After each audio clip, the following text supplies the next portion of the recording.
Kalau Anda menilai diri sendiri itu layak sebagai capres atau cawapres? Saya, Ya, saya layak jadi capres atau ya, cawapres. ya.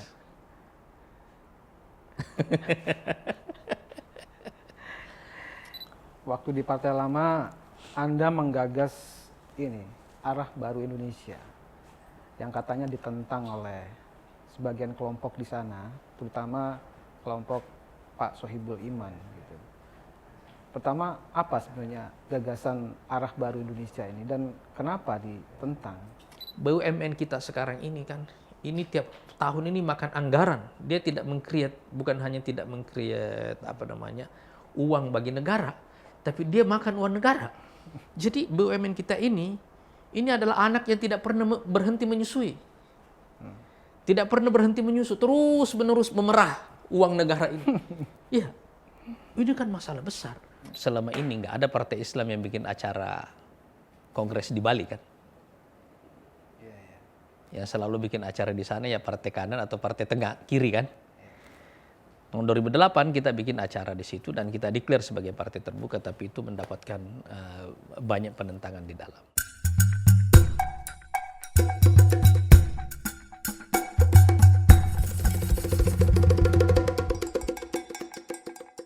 Halo Vivanian, ketemu lagi dengan saya. Kali ini teman bincang-bincang saya adalah tokoh politik yang sebenarnya cukup lama menghilang dari peredaran publik ya. Tapi belakangan beliau muncul lagi dan dengan wajah baru, maksudnya dengan penampilan baru, dengan baju baru. Di sebelah kiri saya ada Bapak Anies Mata. Beliau adalah Ketua Umum Partai Gelombang Rakyat Indonesia yang kemudian disingkat dengan Partai Gelora. Beliau sebetulnya kader PKS Tulen ya sebenarnya ya. Beliau adalah salah satu pendiri Partai Keadilan yang kemudian berganti nama menjadi Partai Keadilan Sejahtera. Kemudian menjadi anggota DPR dari Partai Keadilan dan Partai Keadilan Sejahtera selama 2 periode, betul ya. Kemudian menjadi wakil ketua DPR, kemudian selama 3 periode, mohon dikoreksi kalau salah ya Pak. Selama 3 periode menjabat Sekretaris Jenderal Partai Keadilan Sejahtera. Ini kalau bukan kader hebat nggak mungkin sampai 3 periode menjadi sekjen ini. Nah kemudian mencapai posisi puncak di PKS menjadi presiden PKS tahun 2013 kalau nggak salah sampai tahun 2015. Gitu. Nah saya ini sekarang berada di salah satu kantor Partai Gelora. Ini adalah studionya. Bisa dilihat ini ada tulisan arah baru Indonesia. Saya kurang tahu ini apa ini, tapi nanti kita ngobrol tentang apa yang ada di belakang saya ini. Pertama, saya mau menyapa dulu. Assalamualaikum Ustadz Anies Mata.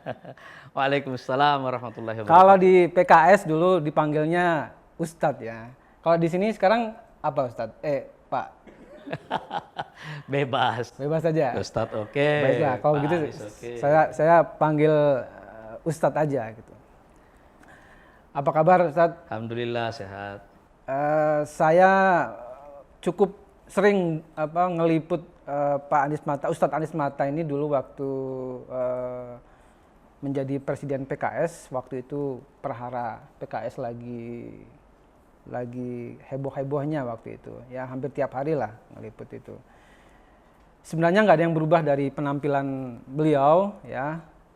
Beliau ini orangnya ramah, ya agak suka bercanda juga. Berbeda dengan rekannya itu yang Pak Fahri Hamzah yang agak galak sebenarnya ya. Kalau beliau ini agak ramah, agak murah senyum gitu. Nah, sekarang beliau tampil dengan penampilan baru, wajah baru walaupun orangnya sama aja sebetulnya gitu. Penampilan baru, baju baru, warna bajunya juga baru. Sekarang seperti ini terus ada logonya Partai Gelora gitu. Kita ngobrol-ngobrol santai, mungkin akan ngalor ngidul. Saya sudah menyiapkan banyak pertanyaan, Ustadz ya. Pertama, yang perlu saya tanyakan dulu, mungkin ini juga bagian dari pertanyaan publik ya, Ustadz ya. Sudah menjadi pengetahuan umum, Ustadz Anies Mata ini keluar dari Partai Keadilan Sejahtera, dari PKS, kemudian mendirikan partai baru, waktu itu masih menjadi ormas, namanya Garbi gitu. Itu karena ada konflik internal di di PKS gitu. Jadi keluar karena ada konflik gitu. Sebenarnya konflik sepenting apa kok sampai harus hengkang dari PKS itu? Kalau kita mau jawab secara sederhana, ini lebih Indonesia aja gitu. Artinya apa itu? Jadi saya belajar dari sejarah Indonesia ya, bahwa kita waktu mendirikan partai itu di PK dulu, kemudian PKS, tidak jauh berbeda dengan ketika partai-partai Islam sebelumnya itu juga berdiri dengan semangat menjadi perwakilan umat, menjadi representasi umat. Kira-kira semangat ini juga dulu yang dimiliki oleh Masyumi. Lalu kemudian kita masuk ke dalam warisan pengelompokan yang tajam, kanan, tengah, kiri, karena masing-masing kelompok ideologi ini mewakili segmennya sendiri-sendiri. Gitu ya. Walhasil kita tidak pernah benar bisa menyatu sebagai bangsa karena kita tidak pernah berusaha mewakili populasi atau rakyat secara keseluruhan. Misalnya saja dalam pilihan diksi ya. Yang kanan itu biasanya menggunakan istilah umat. Ya kan? Yang tengah menggunakan istilah bangsa. Yang kiri menggunakan istilah rakyat. Ya kan? Bedanya apa coba? Rakyat, bangsa, umat. Secara pengertian ini sama aja semuanya gitu. Iya kan? Jarang ada partai Islam yang menggunakan istilah rakyat. Makanya kita di sini, di Partai Gelora ini, saya menggunakan istilah gelombang rakyat. Karena kita mau keluar dari semangat mewakili kelompok menjadi mewakili populasi, mewakili rakyat. Jadi kita keluar dulu dari pengelompokan lama ini semuanya gitu. Ini yang saya sebut perbedaannya apa dengan partai lama, ini lebih Indonesia. Nah, jadi dulu misalnya ada partai yang menyebut dirinya sebagai rumah besar umat Islam. Iya kan? Itu yang saya maksud. Jadi kita punya semangat mewakili, merepresentasikan itu kan. Sekarang kita ada di tengah satu krisis berlarut yang sistemik, di mana kita harus bekerja sebagai satu entiti, satu kesatuan, namanya Indonesia. Karena itu langkah pertama yang kita lakukan di Partai Gelora ini keluar dulu dari pengelompokan lama ini. Kira-kira itu alasan yang alasan paling kuatnya gitu loh.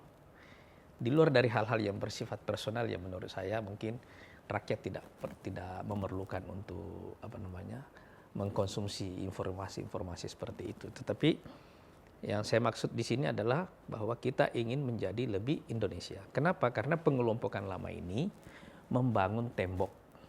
Sekarang kita ingin bangun jembatan. Di partai lama juga begitu, membangun tembok berarti. Itu yang selama ini terjadi. Sehingga misalnya saya dulu punya ide misalnya menjadi partai terbuka. Tapi ditolak rame-rame juga di dalam begitu ya. Ini yang saya maksud. Jadi dari waktu ke waktu kita membangun tembok. Sementara yang sekarang kita perlukan adalah jembatan.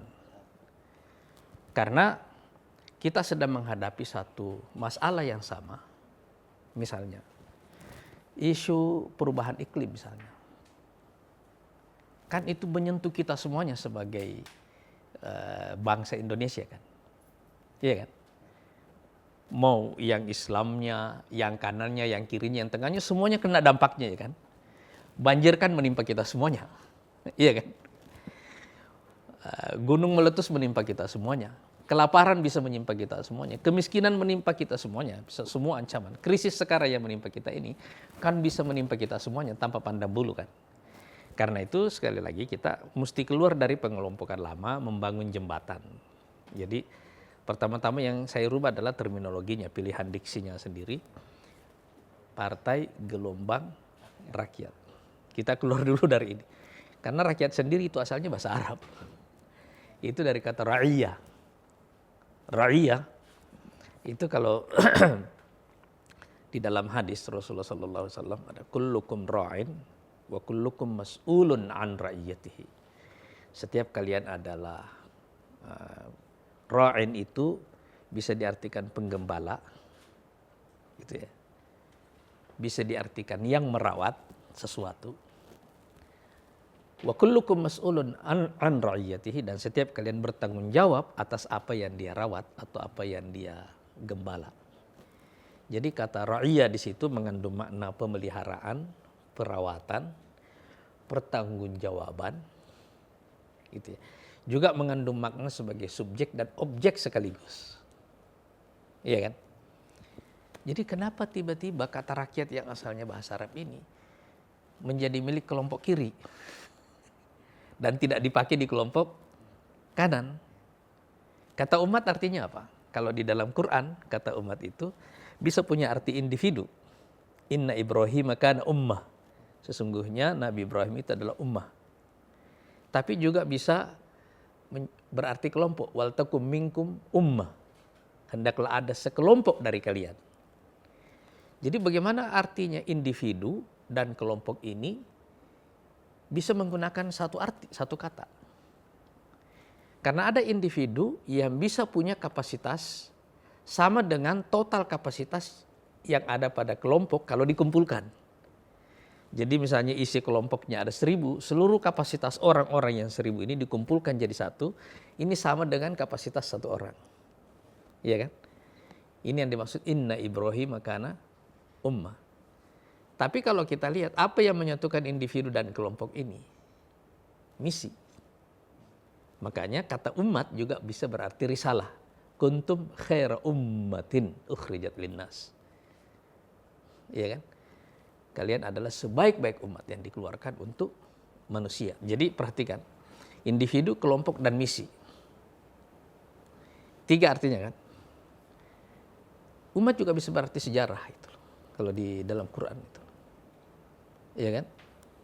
Tilka ummatun qad khalat laha ma kasabat wa lakum ma kasabtum. Itu umat yang telah berlalu. Jadi sekarang coba bandingkan antara arti umat dengan arti rakyat. Ini kan sama-sama asal katanya dari bahasa Arab semuanya.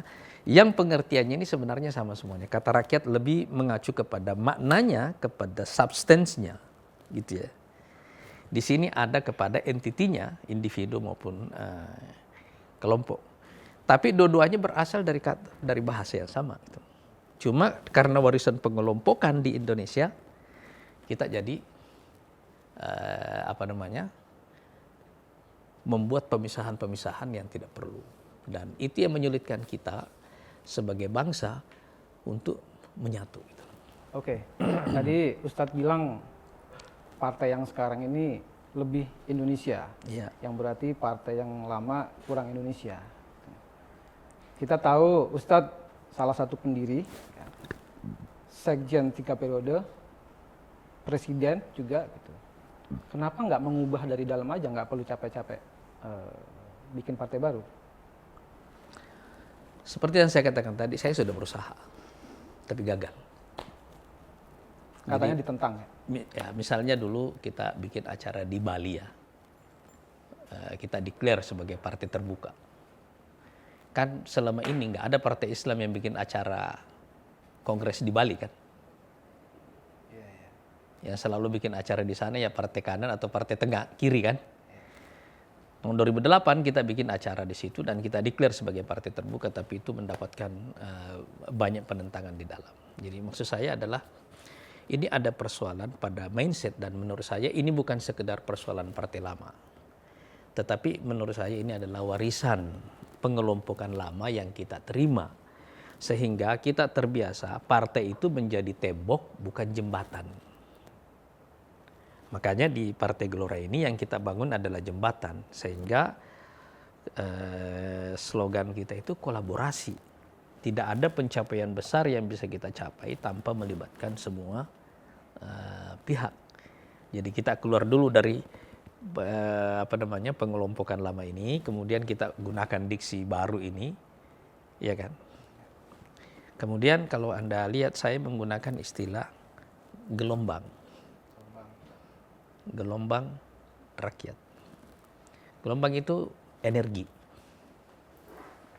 perubahan, dinamika, iya kan? Tapi rakyat di sini adalah pelakunya. Jadi bagaimana caranya kita menggunakan ini? Mendinamisasi rakyat, menjadikan mereka sebagai pelaku perubahan. Dan kalau Anda lihat, saya menggunakan kata gelombang ini karena Indonesia ini kan negara kepulauan. 2/3 wilayahnya itu adalah laut. Ya kan? Jadi geografi kita sendiri, makanya warna ini warna yang mewakili geografi. Ya kan? 2/3 wilayah kita itu adalah laut. Dan sekarang kita ingin mengubah rakyat ini menjadi pelaku. Yang selama ini mungkin sering dijadikan objek saja gitu. Nah, untuk menjadikan mereka sebagai pelaku, sekat-sekat di antara mereka harus kita hilangkan dulu. Jadi kita bangun jembatan di antara mereka, kita hidupkan makna kolaborasi. Bahwa setiap orang bisa menjadi pelaku dalam menentukan sejarah masa depan kita. Tadi dibahas soal pengelompokan kanan, tengah, kiri gitu. Apakah masih ada itu? Soalnya saya lihat yang selama ini kita anggap sebagai partai agak kiri, ya udah mulai ke tengah juga. Yang kanan juga udah mulai ke tengah, atau yang tengah udah mulai ke kanan atau ke kiri, itu udah nggak ada bedanya gitu. Masih, survei-survei kita menunjukkan bahwa pengelompokan ini dipelihara oleh sebagian kekuatan di Indonesia karena itu memberikan mereka keuntungan politik. Keuntungan ceruk pasar yang definitif, ya. Kan orang berpikir seperti itu kan. Makanya fungsi partai politik sebagai agen perubahan agregat itu tidak bisa dicapai. Karena kita mencoba mendapatkan keuntungan politik dari pengelompokan kecil seperti itu. Ini maksud saya adalah ini yang shiftingnya di sini. Perubahan besar yang ingin kita ciptakan di sini adalah dari mewakili kelompok kepada mewakili populasi. Nah, sekarang ada sebagian partai mendapatkan keuntungan dari pengelompokan kecil-kecil ini. Iya kan? Ya. Sehingga kadang-kadang kita memaksakan satu agenda karena itu memberikan kita manfaat dari sisi representasi. Iya kan? Tapi kita tidak sadar bahwa agenda ini membangun tembok dan tidak membangun jembatan. Walhasil ini di mana nanti masalahnya? Waktu mereka memerintah, dia tidak bisa mengkonsolidasi seluruh kekuatan politik yang ada. Nggak bisa. Karena masalahnya dari awal dia tidak membangun jembatan. Mungkin kita bisa mengkonsolidasi partai, tetapi dengan menggunakan kekuatan. Menurut saya itu tidak akan membuat pemerintahan kita efektif itu. Ya. Waktu di Partai Lama Anda menggagas ini arah baru Indonesia yang katanya ditentang oleh sebagian kelompok di sana, terutama kelompok Pak Sohibul Iman. Gitu. Pertama, apa sebenarnya gagasan arah baru Indonesia ini dan kenapa ditentang? Sebenarnya tidak ada satu penentangan yang terlalu spesifik kepada idenya ya. Jadi begini, saya terlibat di politik itu sebagai pendiri itu kan dari 98 ya. 1998. Selama 10 tahun kita mengalami pertumbuhan yang luar biasa gitu ya, dan menjadi partai nomor 1, Betul. partai Islam Ya. di kelompok partai itu. Dari situ saya melihat ada 2 hal. Satu, sampai di sini kita menemui jalan buntu kalau kita tidak keluar dari perwakilan kelompok kepada perwakilan populasi. Persepsi itu nggak bisa kita nggak bisa kita hilangkan sama sekali, karena kita ikut membangunnya. Gitu. Yang kedua, saya melihat bahwa Indonesia ini ada di persimpangan jalan. Jadi kalau kita membaca sejarahnya sebelumnya, kira-kira saya membagi gelombang sejarah Indonesia itu ke dalam 3 gelombang. Gitu ya. Gelombang pertama ini yang saya sebut gelombang menjadi Indonesia. Ini kita tarik dari tahun 45 ke belakang. Gitu ya. Sejak kita menjadi negara yang dijajah, Indonesia ini kan entitas baru pada dasarnya. Walaupun secara geografi ada, tetapi sebagai nama, sebagai identitas kan baru. Iya kan? Identitas ini muncul karena kita punya pengalaman historis yang sama. Kita punya penderitaan yang sama, namanya penjajahan. Yang tidak bisa kita hadapi dengan cara lama. Kerajaan-kerajaan kecil ini kan satu-satu dicaplok sama penjajah, iya kan? Karena itu kita datang dengan satu kesadaran baru bahwa kita perlu identitas baru untuk melawan penjajahan ini. Apa itu identitas baru itu? Namanya Republik Indonesia. Iya kan? Dalam proses membangun identitas baru itu kita perlu puluhan tahun lamanya itu. Nah, ini yang saya sebut gelombang pertama ini. Kan secara nasional kan di awal abad 20 baru ada pergerakan nasional kan, walaupun sebelumnya ada gejalanya. Ada Budi Utomo, ada Syarikat Islam. Ini muncul satu-satu, kemudian ada Sumpah Pemuda, kemudian akhirnya kita merdeka. Nah, dari merdeka sampai Orde Lama dan Orde Baru ini, saya anggap ini satu periode, karena cirinya sama. Iya kan? Ya. Ini usaha membangun negara baru yang baru merdeka. Artinya, tahap 2 ini saya sebut sebagai tahap membangun negara bangsa modern yang kuat. Harus diakui bahwa pencapaian Orde Baru itu luar biasa. Cuma ini ada pendulum di antara Orde Baru dan Orde Lama. Di Orde Lama ada demokrasi, tidak ada kesejahteraan. Di Orde Baru ada kesejahteraan, tidak ada demokrasi. Jadi pendulum. Nah, reformasi ini datang sebagai sintesa. Nah, menurut saya reformasi ini sampai di sini. Sekarang reformasi ini sebagai sintesa antara Orde Lama dan Orde Baru, artinya sintesa antara kesejahteraan dan demokrasi, iya kan? Secara relatif kita ini bukan negara miskin, kita ini negara menengah, masuk di klub 1 triliun dolar, masuk di anggota G20. Nah, sekarang kita masuk juga pada trap sebagai negara menengah. Mau kemana kita setelah ini? Ini yang saya maksud, sekaranglah waktunya kita perlu arah baru. Hubungannya sama partai lama itu apa? Gimana? Hubungannya sama partai lama yang katanya ditentang. Ini yang saya maksud, begitu kita bekerja dengan mindset perwakilan kelompok, kita tidak akan pernah bisa keluar. Itu masalahnya. Kita tidak akan pernah menggagas satu ide untuk Indonesia, karena ide-ide kita selama ini hanya efektif untuk mewakili kelompok. Itu persoalan dasarnya itu. Kelompok Islam maksudnya? Iya. Dan juga bukan seluruhnya kelompok Islam juga. Ini lebih spesifik kanan aja. jauh. Itu ya. Kanan jauh? Iya. Walaupun istilah kanan jauh ini kan kalau di sini dipakai untuk Islam yang lebih ekstrim ya ke sana. Kalau misalnya di Eropa biasanya dipakai untuk yang nasionalis yang kalau lebih di kelompok parah. kiri itu ada kiri mentok ya? Kalau ini kiri Kanan kanan jauh? Kanan jauh biasanya.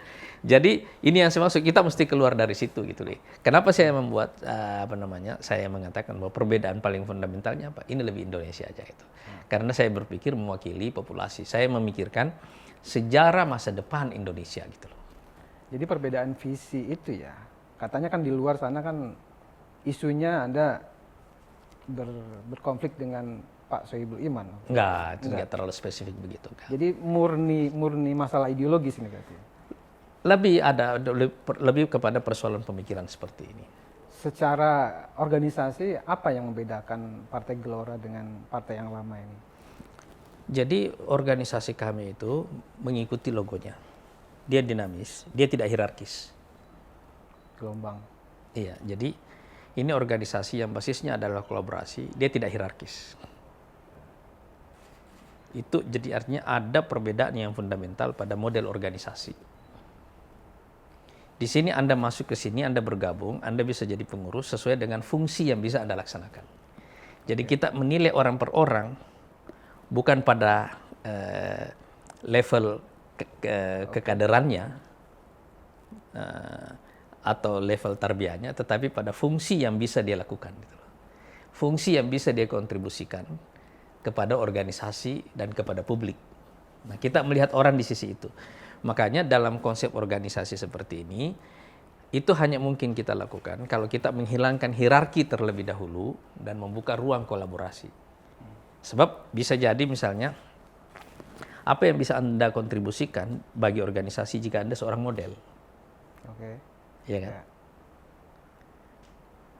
Apa yang bisa Anda kontribusikan bagi organisasi jika Anda seorang dokter gitu ya. Jadi kita tidak melihat Anda terutama pada kelas ini. Tetapi Anda masuk ke sini, Anda punya niat untuk memberikan kontribusi dan kita lihat apa kapasitas yang Anda miliki. Habis itu kita integrasikan dengan kebutuhan organisasi semuanya gitu. Jadi ini organisasi yang basisnya adalah kolaborasi bukan hierarki gitu. Itu fundamental menurut saya gitu. Sangat fundamental itu. Waktu tahun 2017 sampai 2019 sebelum partai ini dideklarasikan, waktu itu namanya ada Ormas Garbi. Iya. Gitu ya. Waktu itu yang paling kencang menentang atau membantah itu Pak Fahri Hamzah, Ustadz Fahri Hamzah gitu. Enggak, katanya enggak akan jadi partai politik gitu. Tapi tahun 2019 November Anda mendeklarasikan partai ini gitu. Kenapa harus sembunyi-sembunyi dulu atau harus bohong dulu sebetulnya? Karena kita perlu terlebih dahulu mendahulukan idenya daripada organisasinya. Organisasi ini kan hanya alat, sistem pendukung aja gitu. Kita bisa pakai ormas, kita bisa pakai yayasan, kita bisa pakai apa saja itu. Menurut saya tidak pernah mensakralkan organisasi itu. Nggak pernah itu. Partai, ormas, dan seluruhnya menurut saya cuma alat saja itu. Yang paling pokok adalah tujuan yang ingin kita capai. Tujuan apa yang ingin kita capai itu yang menentukan jenis organisasi yang kita butuhkan. Gitu. Jika kita ingin membawa Indonesia menjadi 5 besar dunia seperti yang kita cita-citakan ini, kira-kira jenis organisasi apa yang kita perlukan? Partai. Ya, itu, dan menurut saya bukan cuma partai sih. Karena itu kita juga mendirikan organisasi-organisasi pendukung yang lainnya, bukan hanya partai Gelora yang kita dirikan, tapi satu ekosistem perubahan yang ingin kita bangun. Cuma sekarang belum selesai semuanya gitu ya. Kita mulai dari satu ini, tapi kita akan mendirikan organisasi-organisasi lain yang menurut saya, organisasi ini seluruhnya akan menjadi ekosistem perubahan gitu. Yang mendinamisasi rakyat secara terus-menerus untuk mencapai arah yang kita mau itu. Oke, Ustaz. Saya mohon maaf kalau masih mengait-ngaitkan dengan partai lama, Ustaz ya. Saya mau konfirmasi nih, kalau dulu di partai lama ada pengelompokan faksi yang kita kenal ya, itu faksi keadilan dan faksi sejahtera. Ustadz Anies Mata dan Bang Fahri Hamzah dan lain-lain katanya itu kelompok faksi sejahtera. Benar itu? Ya, dulu. Orang luar membuat pengelompokan seperti itu dan mungkin juga banyak orang di dalam yang terpengaruh. Tapi sebenarnya kalau Anda lihat dari lifestyle-nya sekarang apa bedanya? Iya kan?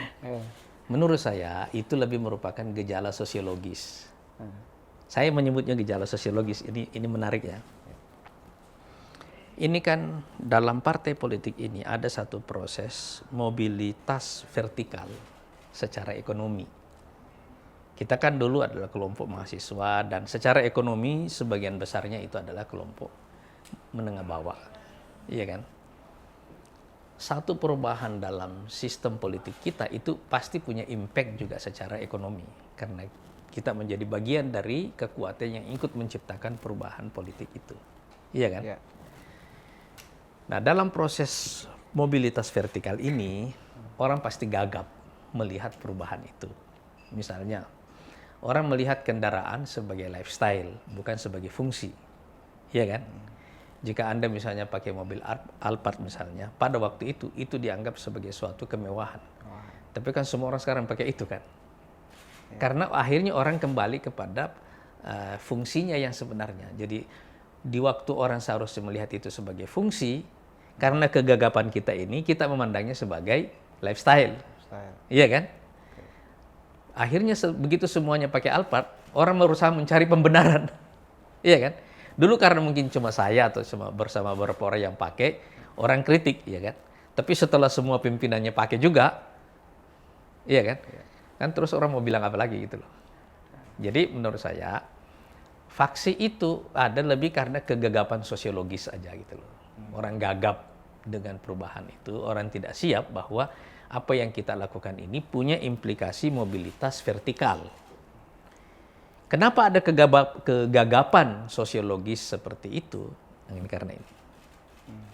Dari awal mindset kita sempit, itu masalahnya. Karena dari awal kita sempit, maka kita memandang hal-hal begitu sebagai hal besar. Padahal itu masalah kecil aja gitu. Nah, katanya Ustadz bawa gerbong juga ke sini, ke Partai Gelora. Gerbong faksi sejahtera ini. Sebenarnya secara jumlah sedikit sekali.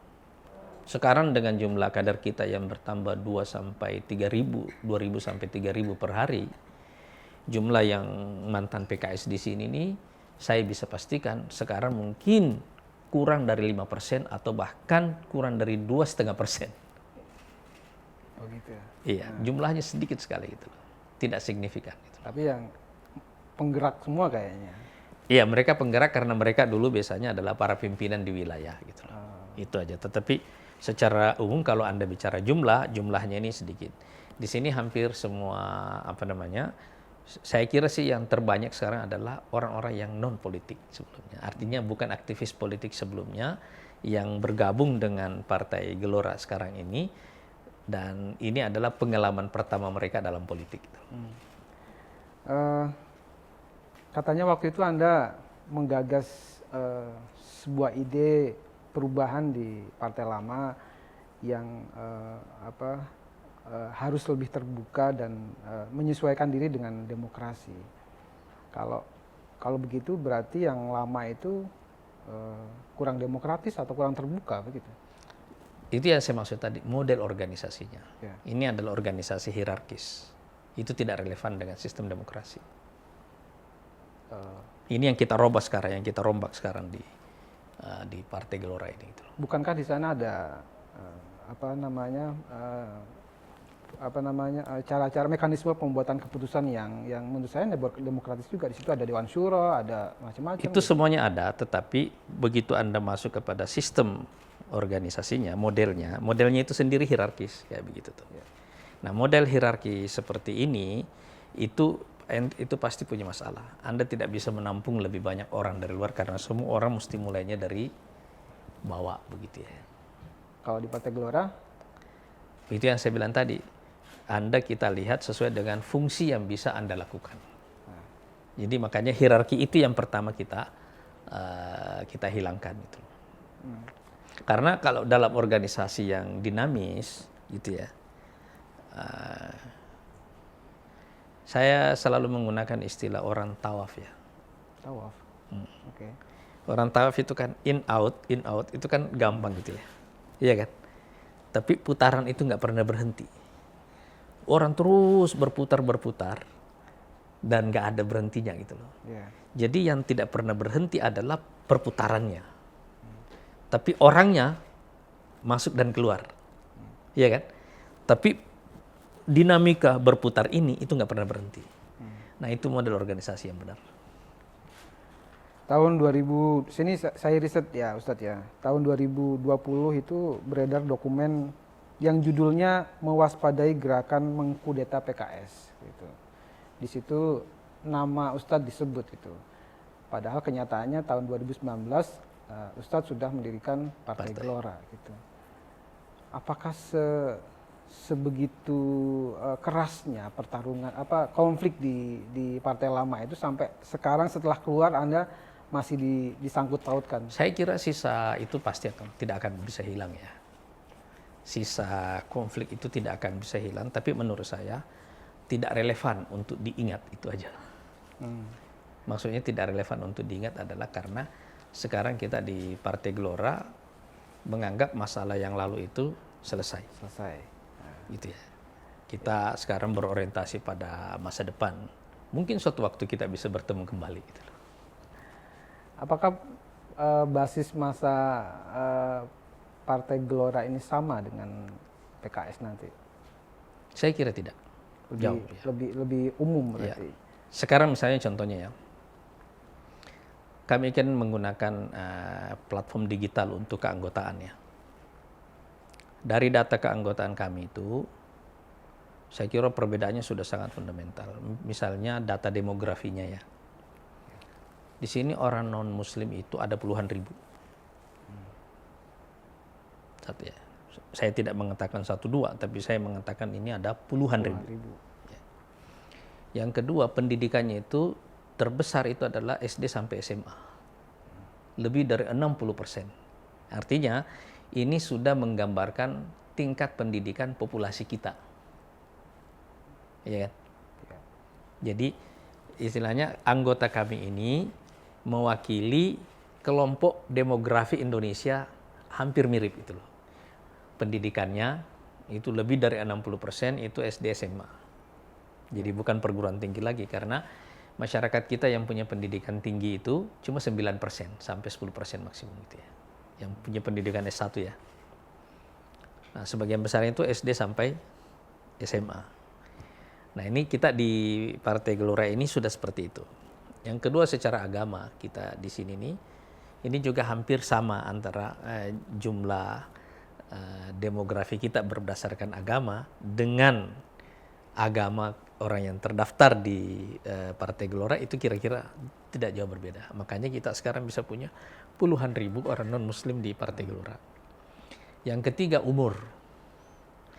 Lebih dari 60% kader kami ini juga ini umurnya antara 18 sampai 44. Ini kan juga menggambarkan postur demografi Indonesia kan. Sesuai dengan sensus 2020 ya. Jadi postur demografi Indonesia ini terwakili dengan baik dalam postur kader-kader kami di Partai Gelora gitu. Makanya kalau Anda bertanya tentang basisnya itu benar-benar beda itu. Kalau saya amati basis dukungan partai politik sejauh ini masih kalau nggak abangan Islam gitu ya. Itulah yang terbesar gitu. Nah, kalau Partai Gelora sekarang memilih masa yang umum, apakah ini nggak akan apakah potensial? Jadi begini, kita ini saya dari dulu ya, dari tahun 2006-2007 ya, secara reguler melakukan survei tentang tingkat religiositas masyarakat. Survei kami terakhir menunjukkan bahwa tingkat religiositas publik itu naik lebih dari 70%. Apa indikatornya di sini? Jadi orang menerima negara yang kita sebut Indonesia ini dengan dasarnya Pancasila dan NKRI, tapi bisa diisi dengan nilai-nilai keislaman. Nah, yang setuju dengan prinsip ini itu ada 70% lebih. Dulu waktu awal-awal survei ini kita lakukan, itu angka persetujuannya tidak lebih dari 20%. Artinya apa? Framing yang lama yang kita pakai itu Islam priayi, abangan, dan santri ini menurut saya ini selesai. Ini nggak ada relevansinya. Sekarang ini bisa dibilang 70% lebih itu namanya santri. Iya kan? Orang makin dekat kepada agama dan saya kira bahkan pertumbuhan dan perkembangan sains dan teknologi sekarang itu juga akan semakin mendekatkan orang kepada agama gitu. Ini akan mengantarkan orang ke sana gitu. Makanya kita sebut Partai Gelora ini Di jati dirinya asasnya adalah Pancasila, tetapi jati dirinya adalah Islam. Karena kita tidak menganggap ini dua hal yang harus kita pertentangkan dari awal.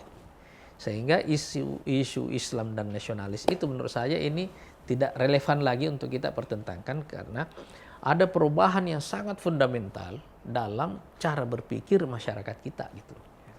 Jadi Indonesia ini kalau termasuk di dalam survei-survei internasional, satu dari negara yang paling cepat pertumbuhan kesadaran keagamannya dan paling masif gitu loh. Jadi sebenarnya kita tidak bisa membuat seperti itu. Cuma pada waktu tingkat kesadaran agama orang meningkat, kesadaran berbangsanya juga sama tingginya. Jadi misalnya dia tidak bisa menerima Islam saja misalnya tanpa Pancasila, tanpa NKRI, nggak bisa begini. Begitu juga ini saja tanpa ini, nggak bisa. Orang sudah sampai pada kesadaran bahwa dua ini adalah struktur dan konten. Jadi antara Pancasila ini adalah seperti platform terbuka, dan karena Islam adalah mayoritas di sini, dialah yang menjadi warna dominannya. Gitu. Sesederhana itu sekarang. Saya sempat lihat webnya Partai Gelora. Saya lihat struktur kepengurusan. Di situ nggak ada semacam kepengurusan Dewan Syuro atau Dewan Penasihat atau Dewan Pembina gitu. Emang nggak ada? Nggak ada. Kenapa, Ustaz? Karena kita menerapkan konsep, karena syuro itu sudah budaya di semua lini. Makanya konsepnya kolaborasi dari awal. Gitu ya. Jadi dia bukan satu lembaga yang eksklusif. Ya. Enggak. Berarti Ustadz Anies Mata ini tunggal di partai ini? Enggak juga. Kalau Anda lihat cara kerjanya, kita bekerja berbasis klaster. Klaster? Iya.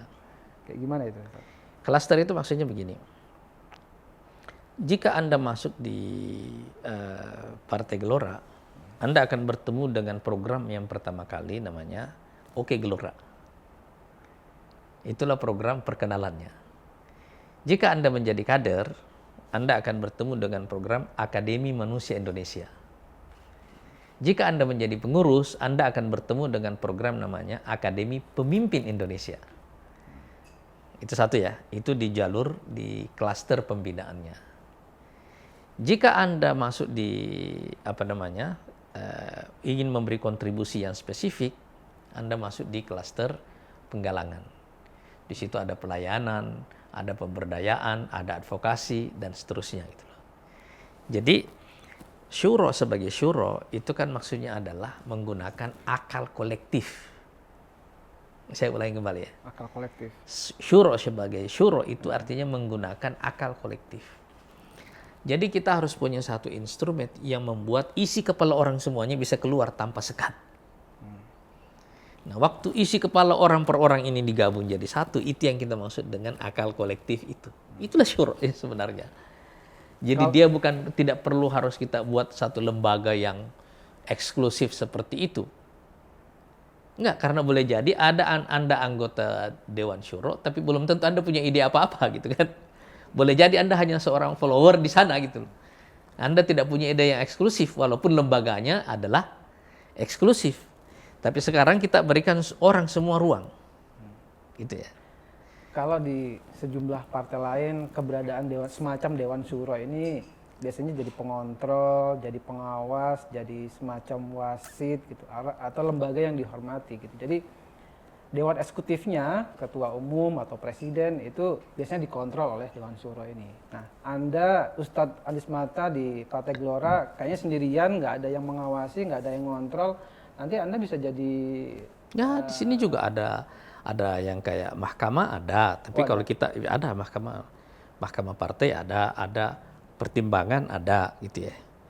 Tapi yang paling pokok adalah budayanya dulu diakomodasi dalam seluruh elemen struktur. Sebab konsep kita itu begini. Di luar sana ada yang namanya rakyat. Di sini ada partai. Kita ini ingin membangun jembatan ke sana gitu loh.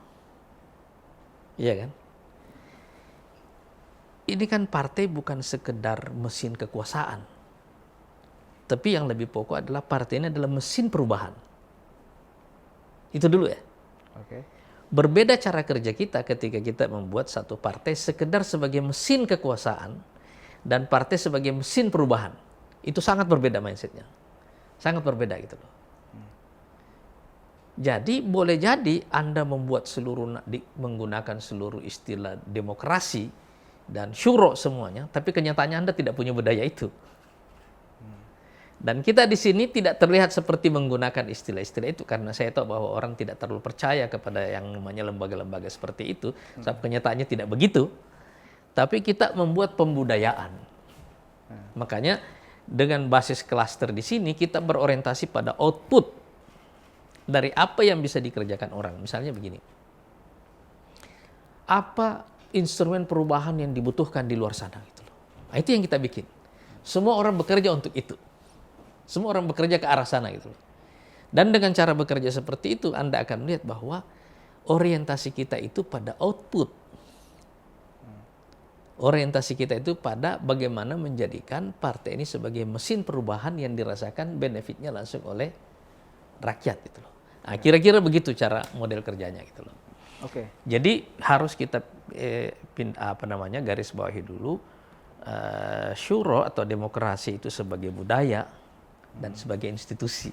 Nah, kita sekarang pakai itu sebagai budaya dulu. Oke Ustaz, sekarang saya mau spesifik ke masalah Partai Gelora ini. Di luar ada bercandaan ini Ustaz. Bercandaan ya Ustaz ya. Partai Gelora ini termasuk partai startup gitu. Ya. Partai baru, partai rintisan kayak gitu. Sebagaimana partai startup, perusahaan startup biasanya ada pemodal venturanya. Nah, Partai Gelora ini siapa pemodal venturanya? Kita-kita aja di sini. Semua yang ikut di awal ini itu merasakan betul ya bahwa waktu kita mau mendirikan partai ini, saya tidak berusaha menggoda orang untuk terlibat gitu dulu. Karena saya tahu ini ada konsekuensinya yang sangat besar begitu ya. Tapi Anda bisa berkeliling ke daerah-daerah dan menanyakan orang-orang apa yang diberikan oleh DPN, Dewan Pimpinan Pusat ini, kepada mereka untuk membangun strukturnya. Jadi contohnya begini, saya sekarang tidak mengandalkan kantor besar, karena saya tahu itu kos. Semua kos yang tidak penting, yang tidak ada gunanya pada efek perubahan yang ingin kita ciptakan, ini kita delete. Pangkas ya. Kita pangkas semuanya. Iya kan? Ya. Kita di sini kantor pusatnya Partai Gelora ini cuma sebuah ruko kecil di Jalan Minangkabau situ gitu. Ruko kecil, satu ruko gitu ya. Itu punya saya, ditempatin di situ. Tapi kita kos kita lari kepada pekerjaan, tidak lari kepada kantor karena menurut saya kantor memberi status tapi belum tentu memberi output. Gitu ya. Saya punya falsafah manajerial seperti ini sejak lama gitu loh. Bahwa kita bisa mendapatkan hal-hal besar dengan kos yang jauh lebih kecil jika kita mengerti caranya dan berorientasi ke situ, mengurangi sedapat mungkin yang saya sebut sebagai semacam narsisme politik begitu ya. Kita bangun status tapi kita tidak punya output apa-apa gitu. Nah, itu yang membuat alhamdulillah dengan cara kerja seperti ini, apa yang kami capai ini dengan kos yang sangat rendah, pada dasarnya selama ini dicapai oleh orang dengan kos yang sangat besar gitu ya. Misalnya, kita punya banyak teman-teman ahli IT gitu loh. Nah, mereka bikin platformnya. Iya kan? Ya. Mereka bikin platformnya. Itu kan barang murah sebenarnya kan? Ya. Tapi begitu kita mulai menstimulasi orang misalnya untuk mendaftar dan seterusnya, teman-teman daerah yang ikut memberikan kontribusi. Sekarang Anda lihat kan tidak ada kantor-kantor besar Partai Gelora di daerah kan? Nggak ada itu. Karena dari awal falsafah kita enggak. Pekerjaan kita bukan di kantor, pekerjaan kita di lapangan. Jadi kantor Anda bisa pakai kantor apa saja. Apalagi alhamdulillah Partai Gelora ini sejak awal didirikan itu kan didaftar secara online, diverifikasi secara online, disahkan juga secara online. Sekarang kita bisa bikin misalnya, tidak pernah kita bikin acara besar dalam 2 tahun ini yang mengumpulkan orang misalnya dalam jumlah besar ya. Tapi kemarin di hari ulang tahun kita tes misalnya nih, kita bisa mengadakan Zoom, pertemuan Zoom, merayakan hari ulang tahun partai yang kedua dengan Zoom, tapi yang hadir itu bisa puluhan ribu di Zoom. Karena satu akun itu nobar kita di situ. Jadi di satu akun itu orang bisa menggunakan, yang hadir bisa 60, bisa 70 dan seterusnya. Nah ini Anda kali hampir 1.800-an lebih orang yang ikut di dalam Zoom itu. Jadi kita mencoba menggunakan satu pendekatan yang teknologi antara penggalangan dan platform digital di sini bisa ketemu. Mungkin orang belum terbayang bahwa dengan menggunakan Zoom kita bisa menghadirkan puluhan ribu orang.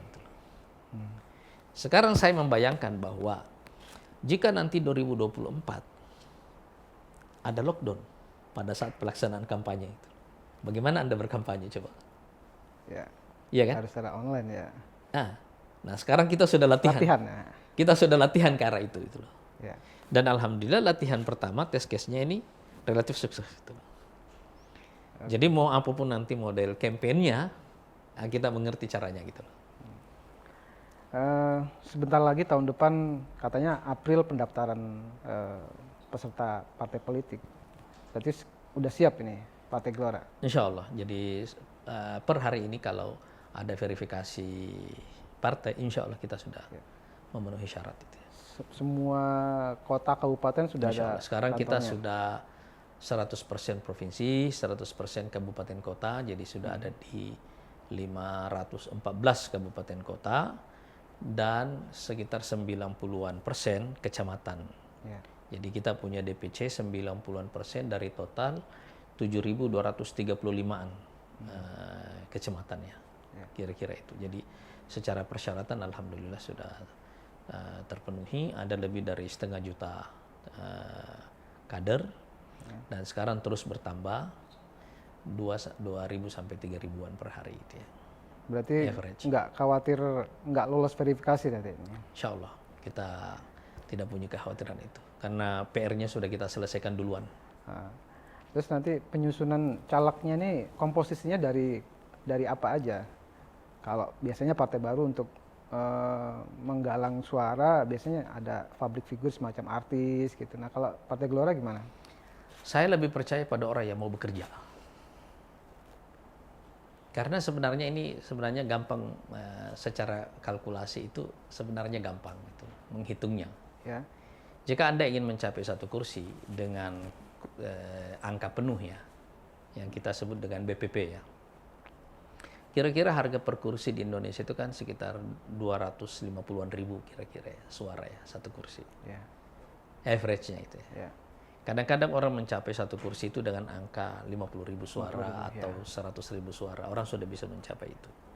Jadi misalnya kita ingin melewati threshold sekitar 4% misalnya, kayak gitu-gitu.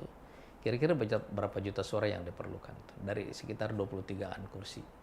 Kira-kira itu, 23-24 kursi gitu kan. Karena ada wacana dinaikkan. Kalau dinaikkan thresholdnya. menjadi misalnya 5%, let's say katakanlah 30 kursi itu loh. Anda Bisa kali itu. 250.000 suara, kira-kira 6-7 jutaan. Kira-kira kan seperti itu kira-kira kan suara. Sekarang cara bekerja berbasis populasi seperti itu sebenarnya secara matematik bisa dihitung lebih sederhana itu. Kalau kita bekerja sistematis untuk mencapai itu dalam sisa waktu yang ada sekarang, insya Allah itu bisa tercapai. Bisa itu paling tinggi misalnya 5% bisa itu. 30 Masih bisa. 30. Walaupun menurut saya makin tinggi kita mengangkat angka threshold-nya, makin kita menutup ruang partisipasi. Itu tidak bagus bagi demokrasi. Begitu.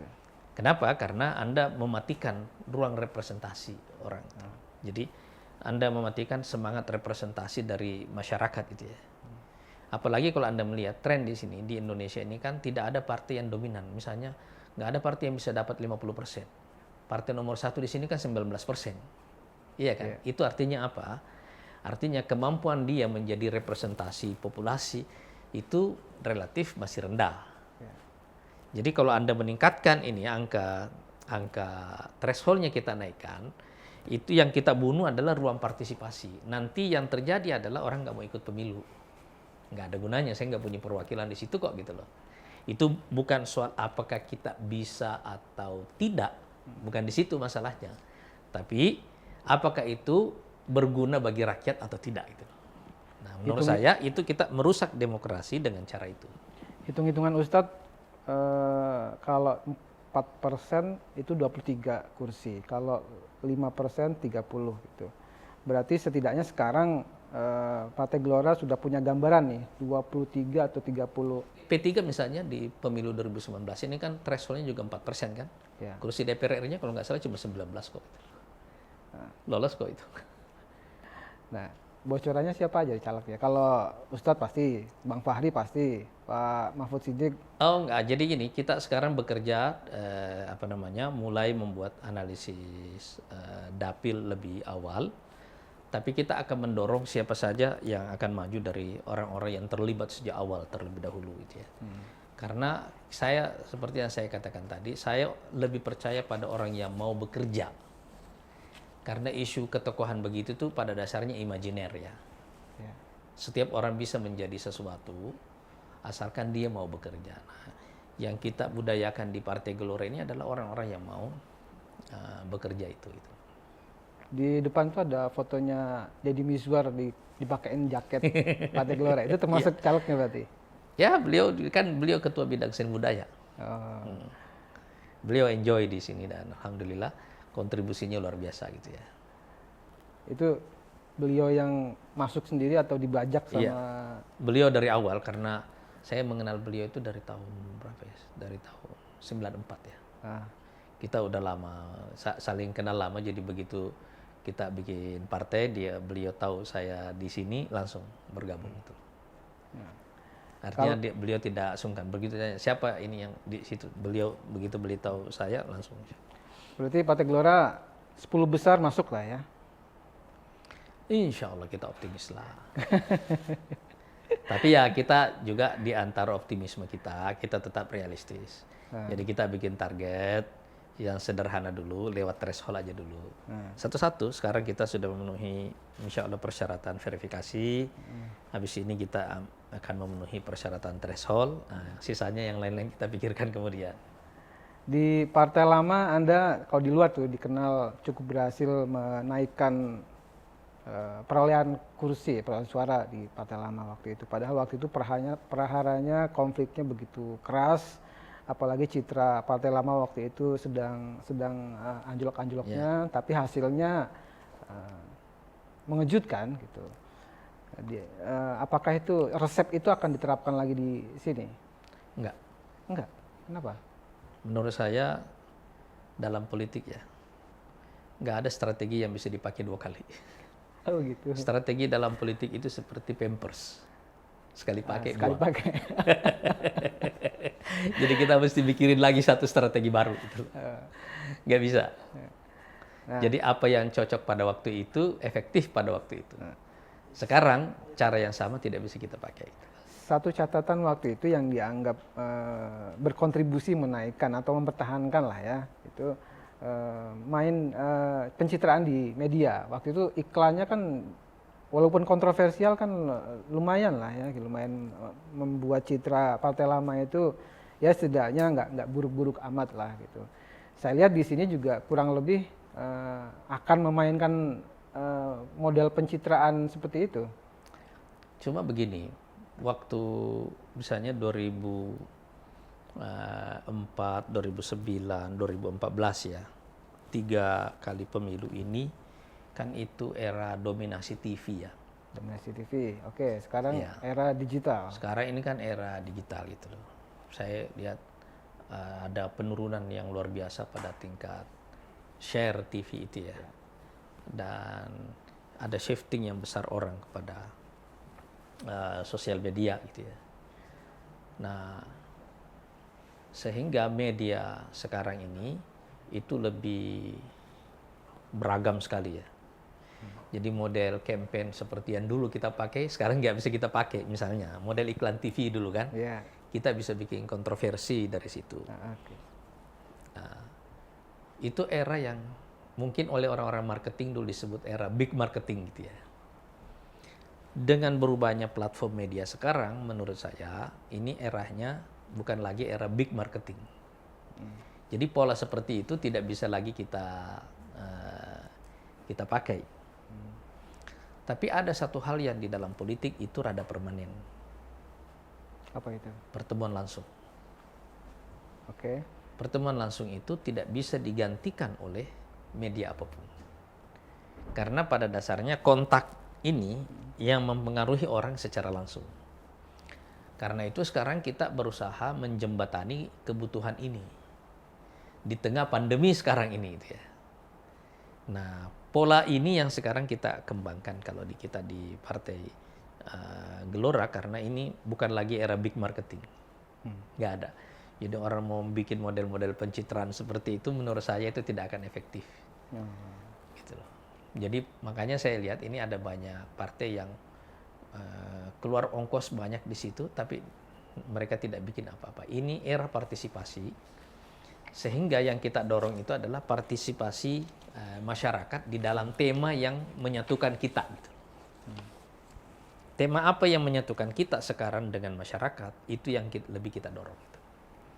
Oke Ustadz, saya mau masuk lagi ke masalah pencapresan, capres-capresan ini. Ya. Beberapa hari lalu Ustadz bilang Partai Gelora nggak mau bahas capres-capresan, gitu. Kenapa? Ustadz? Karena saya lebih ingin fokus pada literasi dulu. Gitu. Kita ini sedang ada di tengah krisis besar yang sistemik dan ini akan berlangsung lama. Akan banyak orang yang kembali jatuh miskin setelah tadinya ada di kelas menengah. Dan dalam 2 tahun pandemi ini sekarang, angka kemiskinan kita balik lagi menjadi 2 digit. Gitu ya. 10,54%. Angka ini secara angka persentase kelihatannya kecil saja begitu ya. Tapi begitu ada lihat nominalnya itu 27 juta. Itu bukan angka kecil. Dan angka ini jumlah 27 juta jiwa ini celakanya jumlahnya paling banyak ada di Jawa Timur nomor 1. Nomor 2 di Jawa Tengah. Nomor 3 di Jawa Barat. Artinya Pulau Jawa ini adalah tempat penampungan orang miskin paling banyak. Iya kan? Iya. Gitu loh. Menurut saya kita mau fokus dulu ke arah literasi ini. Misalnya lagi isu perubahan iklim. Saya tidak melihat ada orang memberikan literasi penjelasan yang masif kepada publik mengenai hal ini. Padahal kita ini negara kepulauan dan salah satu dampak dari perubahan iklim yang paling besar ini adalah semuanya akan menimpa kita sebagai negara kepulauan. Misalnya kenaikan permukaan laut, ya kan? Jumlah masyarakat pesisir kita besar, jumlah volcano kita juga banyak, kita bisa terancam, sawah-sawah kita bisa terancam banjir dan seterusnya. Kita ini menghadapi satu masalah yang akut. Misalnya lagi kita lihat kan, BUMN kita sekarang ini kan, ini tiap tahun ini makan anggaran. Dia tidak bukan hanya tidak meng-create uang bagi negara, tapi dia makan uang negara. Iya kan? Ini BUMN kita kalau dilepas bangkrut nih sebagian besarnya kan. Sudah kelihatan satu. Sudah kelihatan ya. Sekarang tahun ini di tahun anggaran sekarang ini berapa lagi uang negara atas nama penanaman modal negara PMN itu ya. Jadi BUMN kita ini adalah anak yang tidak pernah berhenti menyusui. Tidak pernah berhenti menyusu, terus menerus memerah uang negara ini. Iya. Ini kan masalah besar. Sementara pendapatan kita dari pajak ini makin berkurang. Lalu apa yang dilakukan oleh misalnya pemerintah gitu kan? Menaikkan pajak pada beberapa item. Iya kan? Ini ada masalah besar yang sedang kita hadapi. Sehingga saya pikir sekarang lebih bagus kita konsen terlebih dahulu memperkenalkan publik tentang apa masalah real yang kita hadapi. Ketimbang kita masuk di dalam kampanye personal seperti itu. Seperti yang saya katakan tadi, betul bahwa ada sisi di mana partai politik itu adalah mesin kekuasaan, tetapi fungsi utamanya pada dasarnya bukan itu. Dia adalah mesin perubahan.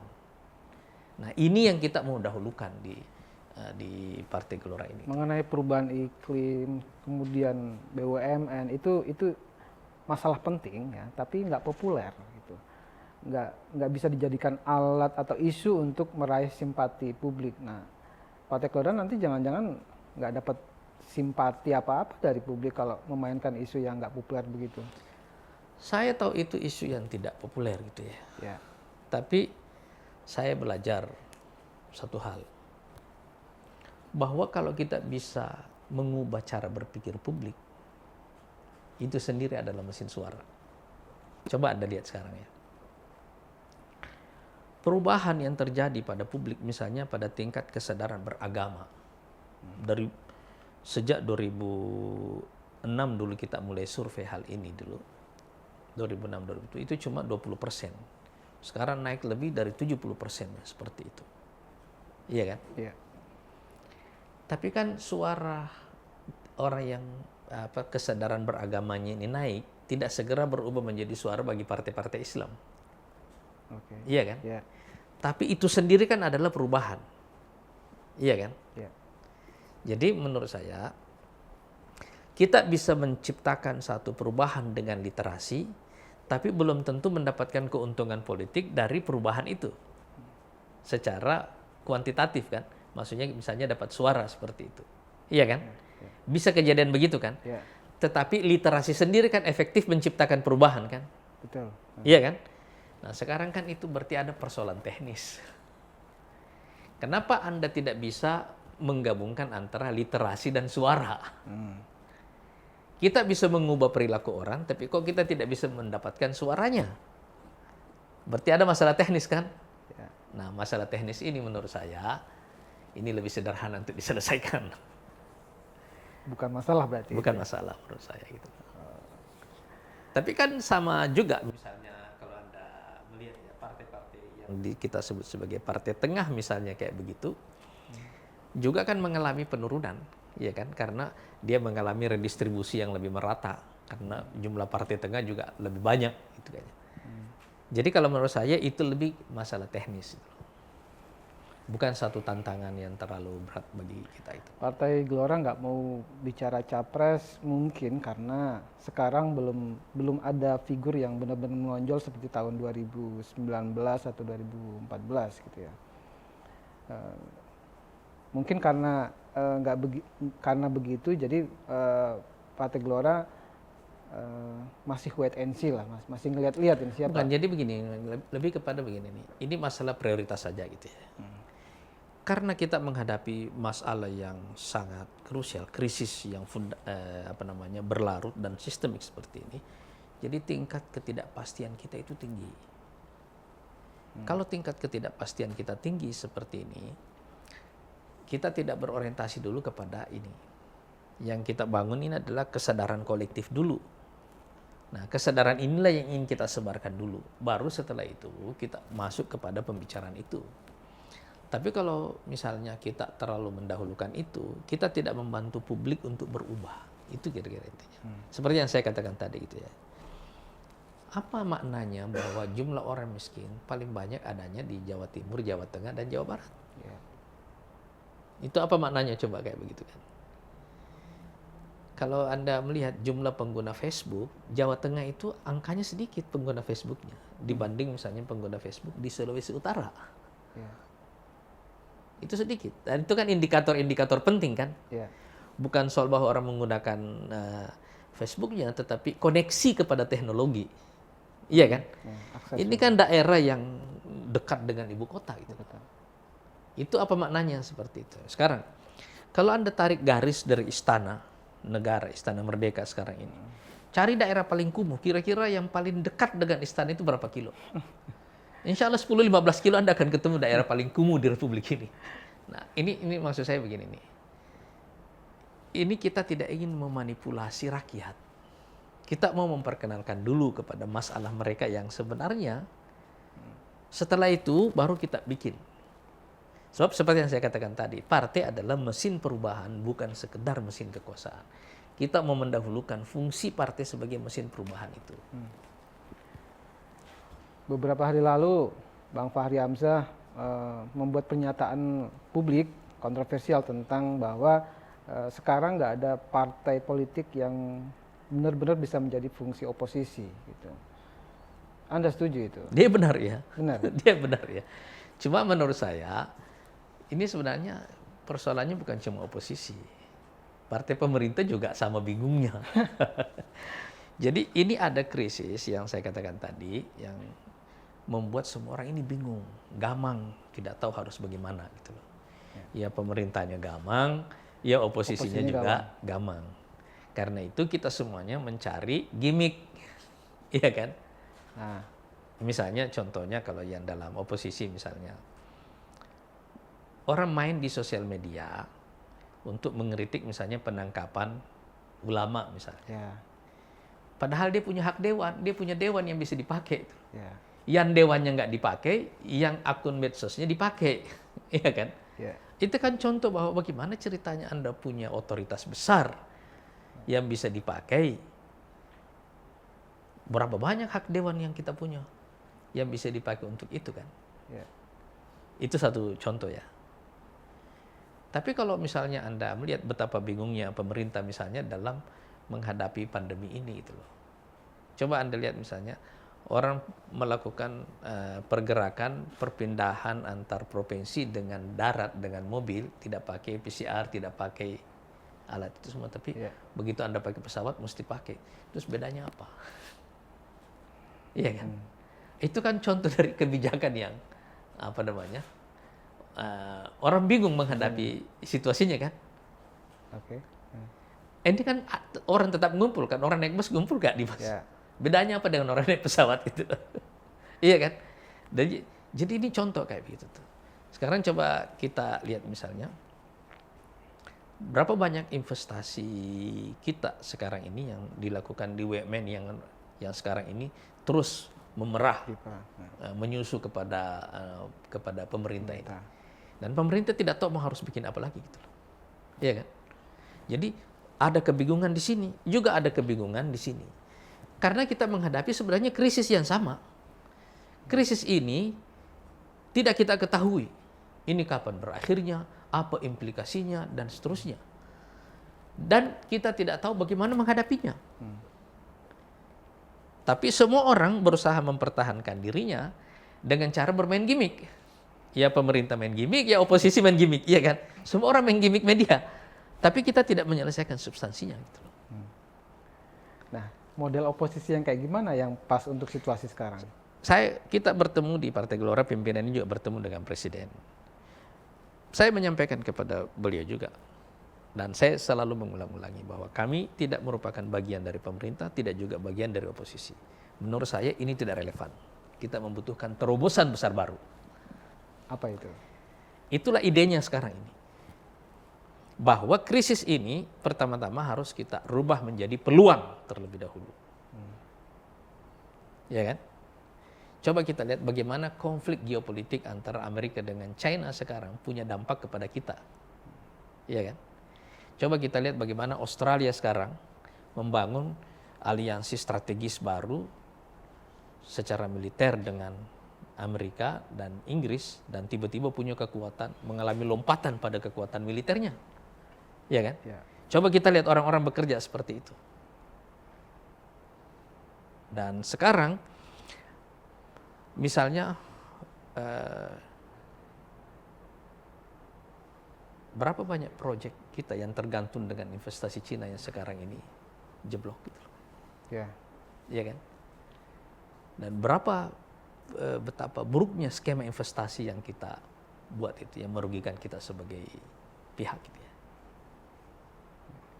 Kan yang saya maksud ini semuanya di tengah kebingungan seperti ini dan berubahnya lanskap global seperti ini, kita perlu terobosan-terobosan besar baru.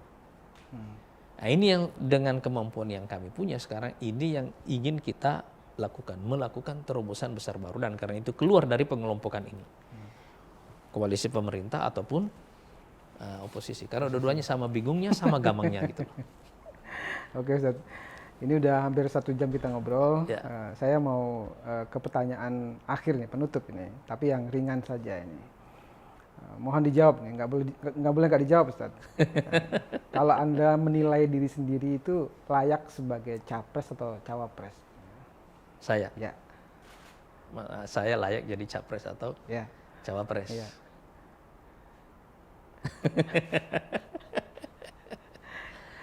Ya. Saya kira saya akan menjelaskannya kepada Anda Ya, setelah Partai Gelora ini sampai pada satu level tertentu. setelah lulus parliamentary threshold. Bukan di situ. Saya kira pada waktunya ketika Partai Gelora sampai pada level tertentu ini saya akan menjelaskannya kepada Anda gitu. Oke. Apa yang penting buat saya sebenarnya bukanlah pada kampanye itu terlebih dahulu, tetapi saya mau mengulangi bahwa saya ingin menginspirasi gelombang perubahan besar bagi rakyat Indonesia gitu loh, dan menjadikan mereka sebagai pelaku. Apapun status saya sesudahnya itu tidak penting. Gitu. Nah, sekarang terakhir nih Ustaz. So, kalau Anda tanya seperti itu nanti orang kita akan terjebak dalam pertanyaan Jawa luar Jawa, Islam nasionalis, dan seterusnya. Selama ini kan misalnya yang luar Jawa adalah komplementer bagi Jawa. Nah, Iya kan? ya, Yang kelompok Islamis adalah komplementer bagi nasionalis. ya. Nah, kita semua ingin keluar dari hal-hal seperti itu dan mencoba menciptakan arus perubahan baru itu. Terakhir Ustaz, seandainya oke lah Ustaz percaya diri bahwa Partai Gelora lolos parliamentary threshold gitu. Nah, kita berandai-andai nih, seandainya nanti ada kesamaan visi dengan partai lama misalnya, bisakah berkoalisi mengusung satu pasangan bisa. Dengan partai lama? Bisa. Nggak masalah dengan. Nggak ada yang tidak bisa. Saya mau katakan tadi kita membangun jembatan bukan tembok. Di jembatan itu kita bisa ketemu dengan mantan. Ketemu dengan mantan ya? Kenapa enggak? Oke. Nggak ada masalah buat saya gitu. Kita ini orang yang terbuka gitu loh. Ya. Dan Indonesia ini membutuhkan lebih banyak energi untuk menciptakan arus perubahan besar gitu loh. Oke. Nggak ada masalah buat saya gitu. Oke, terima kasih ngobrol Makasih ngalor ngidulnya Ustadz Anies Mata. Halo Vivian, saya sudah ngobrol sekian lama, sepertinya 1 jam lebih ya, gitu ngobrol ngalor ngidul, dan banyak hal yang kita obrolkan waktu itu, banyak pengetahuan yang saya dan kita hasilkan dari obrolan ini, ya diantaranya tentang analogi strategi politik seperti Pampers ya, bahwa strategi lama nggak mungkin bisa dipakai lagi. Itu pengetahuan baru buat saya. Kemudian Ustadz Anies Mata barusan bilang tidak menutup kemungkinan untuk bekerja sama ketemu dengan mantan di pemilu 2024 nanti. Maksudnya mantan itu adalah partai lama, yaitu Partai Keadilan Sejahtera. Baik, Vivian, sekian dulu obrolan saya dengan Ustadz Anies Mata. Semoga ini bermanfaat. Terima kasih. Assalamualaikum Ustadz Anies. Waalaikumsalam warahmatullahi wabarakatuh.